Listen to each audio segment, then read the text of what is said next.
Само 38 минути траеше самитот меѓу американскиот претседател Доналд Трамп и севернокорејскиот лидер Ким Џонг Ун. Подготовките за историската средба меѓу двајцата лидери траеа со месеци, особено ако се земе в предвид дека пред една година земјите беа на рапна војна, а лидерите секојдневно разменуваа закани.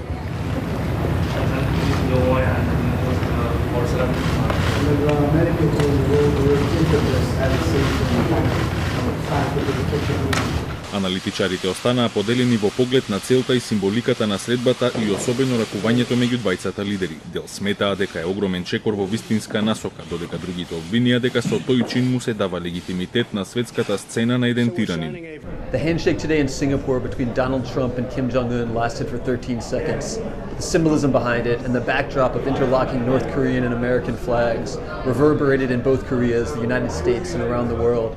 На крајот од самитот лидерите потпишаа како што го нарече Трамп сеопфатен документ, но никој не ја соопшти неговата содржина. Американскиот претседател само кусо оцени дека и двете страни ќе бидат импресионирани од резултатите. A lot of goodwill went into this, a lot of work, a lot of preparation. I want to thank everybody on both sides. Одлучивме да го оставиме минатото, рече Ким, додека Трамп зборуваше за специјалната поврзаност која ја откриле лидерите.